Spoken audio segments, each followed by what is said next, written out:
আজকে আমি বানাবো ভেন্ডির এমন একটা রেসিপি যেটা দেখলে আপনারা সবাই অবাক হয়ে যাবেন। প্রথমে তার জন্য আমি একটা পাত্রে বেসন নিয়ে নিয়েছি, তার মধ্যে একে একে জিরা, লবণ, হলুদ আর গোলমরিচের গুঁড়ো দিয়ে আমি একটা ব্যাটার তৈরি করে নেব। ব্যাটারটা এরকম থকথকে টাইপের হবে, এটা না বেশি লিকুইড না বেশি টাইট হবে।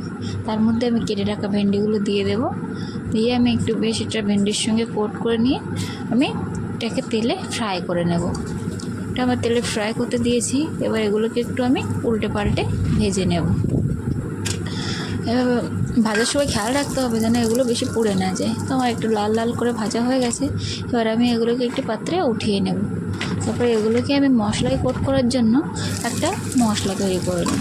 তার জন্য আমি প্যানের মধ্যে দিয়ে দিয়েছি পেঁয়াজ কুচি, আদা কুচি, রসুন কুচি আর দিয়েছি কাঁচা লঙ্কা, লবণ, জিরে গুঁড়ো, ধনে গুঁড়ো, লাল লঙ্কা, কাশ্মীরি লঙ্কা। তার মধ্যে আমি ফ্রাইড ভেন্ডিগুলো দিয়ে আমি আবারও একটু নাড়াচাড়া করে উপর থেকে একটু কসুরি মেথি ছড়িয়ে দিলে ব্যাস আমার ভেন্ডি ফ্রাই রেডি।